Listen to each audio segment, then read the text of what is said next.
Hi Fabulous! So this video is explaining what the cash flow quadrant is, and why I'm so passionate about it. You may or may not already aware about the book, The Cash Flow Quadrant, or you might have even gone out and bought it because I've talked about it. But this is to explain why I'm so passionate about it from my point of view and how I want as many people to know about it so that it can help them.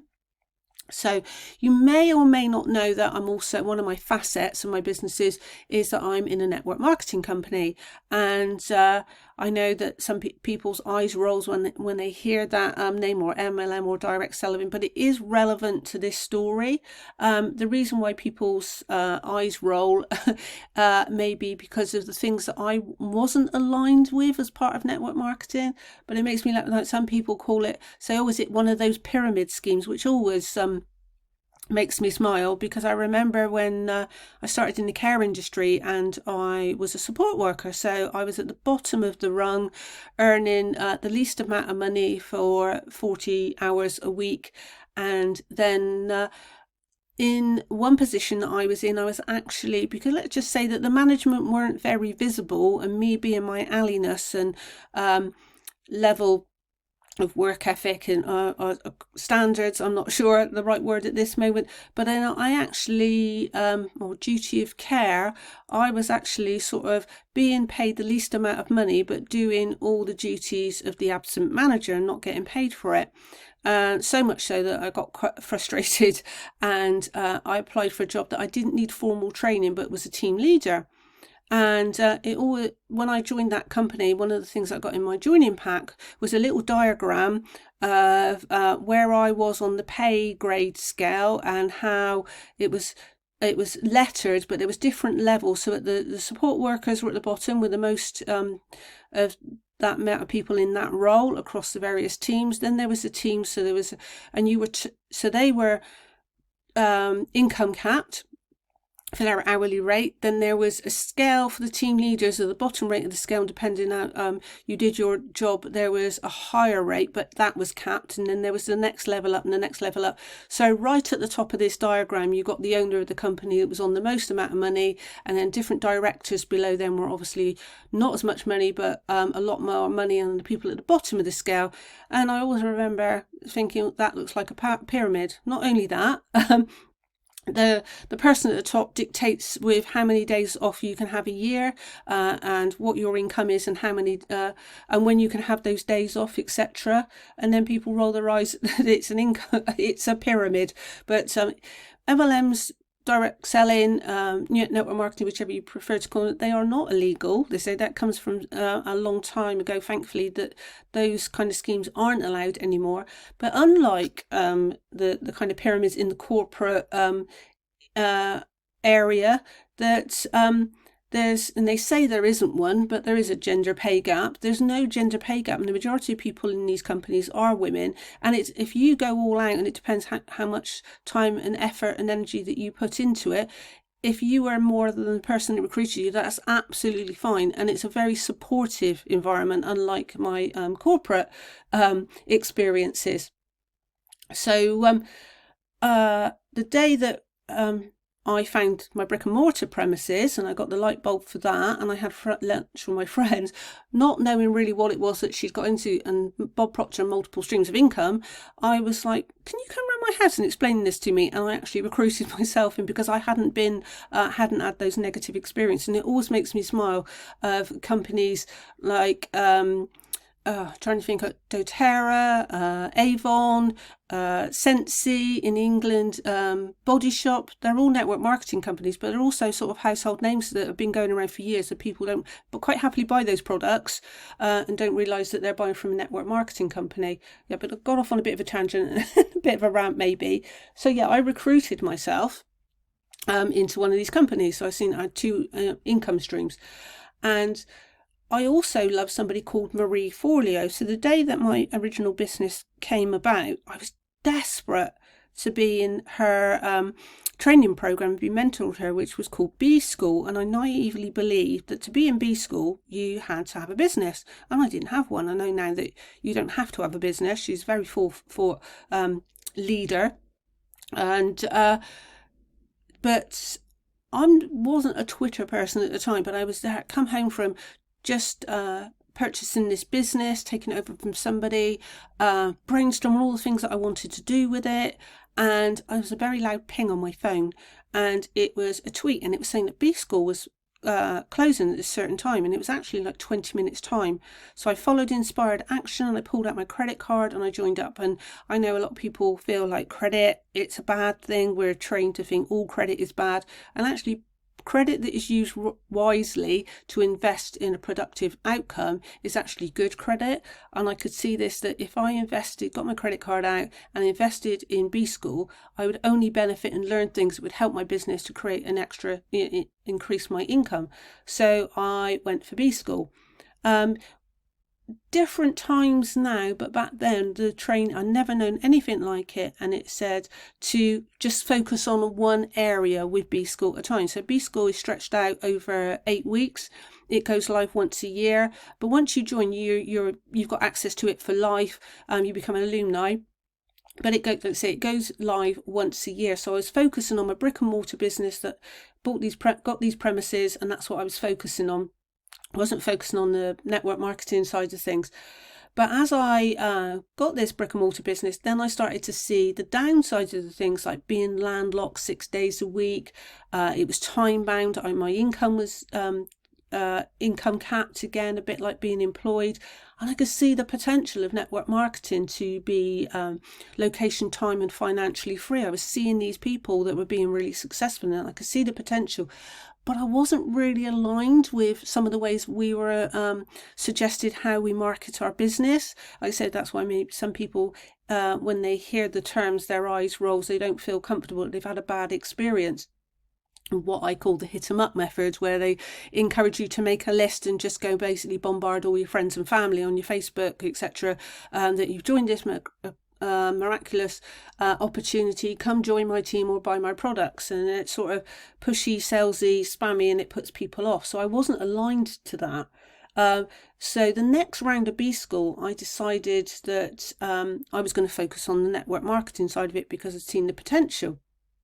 And prior for it going live, there were some trainings and things, and it said that it believed that B School was it was good for any business. And I've got to admit, there was a little bit of doubt in me, like, oh, really, network marketing? So I'd watched this training, and it showed you where to go to a resource, and I'd put a keyword in to search your area, your niche, and sure enough, network marketing came up, and there was a training. So I watched it, and there was this amazing person. So I've got the brick and mortar, and I was also, somewhere along this time, I don't know how I did it, but I actually qualified as a law of attraction practitioner. I did a training on it, and then I became an advanced law of attraction practitioner and a life coach and an advanced life coach, because I believed then naively that I needed those qualifications because I could see the potential of selling one to many by building courses around the law of attraction. I didn't know I was going to be here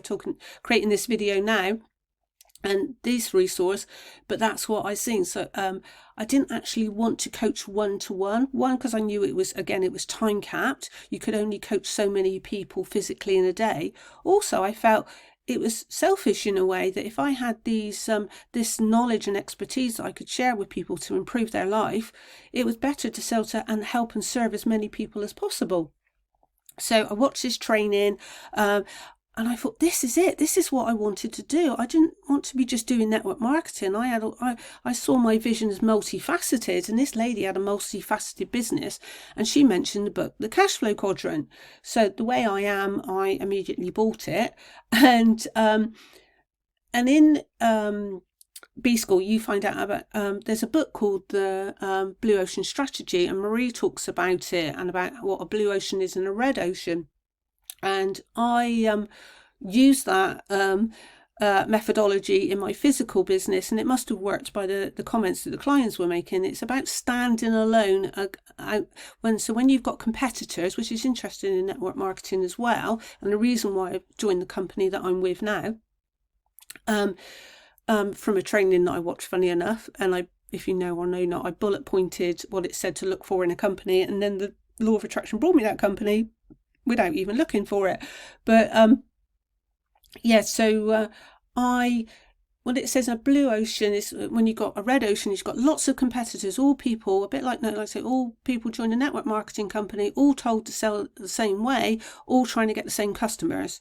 But if you create, and so it's a frenzied ocean. The other thing with that is that people, that type of people, that you're selling to, they just want to buy from buy the cheapest from the cheapest person, and there's no customer loyalty, because then they'll go to the next person and sell it cheaper. There's no sort of standalone. But when you create yourself in a blue ocean away from your competitors with something that's different, you can create raving fans, loyal customers, return custom, which you probably couldn't in the red ocean side of things. And that's what you can do when you create a whole big foundational business was multifaceted around yourself and your passions. Then somebody could come to you to buy a product, or they might want to join a team, or both, or neither, and they might want to buy your other products and services that you have based around your passion.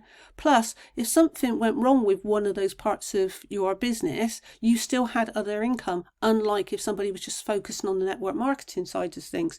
So I bought this book, and I could see this lady and what she was doing, and it was just the epitome of what I had in my mind, but I couldn't articulate it. So the cash flow quadrant, obviously it's 4 corners, but it's 2 sides. There's a left hand side and a B and a right hand side. So in the left hand side is E and S, and on the right hand side is B and I. So E stands for employed, a bit like those pyramid schemes when you're in trading time for money, got someone dictating to you when you can take time off and how much you can earn. And S is self-employed, like I was, like a one-man band, trading time for money, only so many hours in a day, my income was capped again. So it wasn't much different from being employed. But the B side was business and investment. So you may be thinking, well, what's the difference between S and B? But where S was self-employed, one-man band, in the book it explains about a B is a business that's probably got 100 employees plus, it's got premises. You train people to run the business so that when you're out of the business it still creates an income for you. So that was classed as a business. But I've got to be honest, after being in the corporate world and all the office politics, and this might resonate to you, I didn't really resonate to the idea of having 100 people plus to manage, and the responsibility of premises and payroll, disciplinaries, appraisals, supervisions, HR and all of that, because of the corporate world and internal politics and things, I was actually quite happy in what I call my glass bubble, in my little shop. I could come in and do my morning routine, I could plan out my schedule, and but actually it's the originator, and I always talk about joining the dots. People started coming in, and I'd created this blue ocean, and I'd taken on board what I was learning, and even how the shop smelled, how I smelt, the branding, the colours, and people would come in, probably myself doing my morning routines and creating an energy, and people would come in and go, oh, I love it in here, I love the energy, you're so lucky doing what you do, I love it what you do, which was obviously, if you're aware of it, listen to the video about Gold Card, that was an intention I set. And they were saying how they would love to do something they loved, get up, talking about their jobs they hated, etc. And because I didn't like seeing people in pain, I would sort of verbally diarrhea all over them and go, oh, you need to do this, and everybody's got a skill, and what do you love? Do you love cooking? Do you love gardening? Or how you can use social media to monetize it, and then you could still be working in your job, but you could build this up on the side and create money from it, and eventually create enough money you could quit your job. And I was giving all these things, all these skills and all this training I was doing, I was giving it away for free because I just didn't want to see people in pain. And some of them just blatantly just went, have you got a job? I'd love to come and work for you. But because of my corporate experience, it was like managing people, it was just like the blood drained out of me. But I could actually see how network marketing was actually an amazing model for the B side of it, because you could build a team and build a reoccurring income, but so could those people. They could build a business and a team, but you didn't have the overheads of a premises. You didn't have all the HR and all the disciplinaries and supervisions and appraisals and all that went with it. As the saying says, you can bring a horse to water, but you can't make it drink it. But people can join the opportunity, and then it's down to them how they build their business. Depending where you're hearing this from, because I'm teaching social media and online omnipresence, I'm actually recording this video, but I'm going to cross-purpose it that it's going to be in the Law of Attraction Lovers Club, because I'm also creating videos in there of how people can use their passion to create their business. But I've actually built a members site that is exclusive to people that join my team, the Freedom Empire Builders, and they can model what I'm doing. There's another reason, like, I built this members area, that it's exclusive, and at the time of recording this I don't know anybody else is doing it, but that's because that pyramid again, where you've got people at the bottom and then you've got team leaders and you've got managers and you've got people at the top. There's a gentleman called Myron Golden that I learned the 4 keys to freedom, so I'm making that as a standalone training. But so I can see this amazing model to help people build their own businesses. And I said that I didn't want to do one-to-one coaching, but only in my team I will do something that I'm quite happy to find out what their passions are, and then we can talk and discuss, and I can coach them and show them how they can turn that into their own business, how they can create location freedom with sales funnels, and they can use my methods to model around their own passions. There's copying and there's modeling. So if you just took exactly what somebody else is doing, say maybe took my videos, that's copying.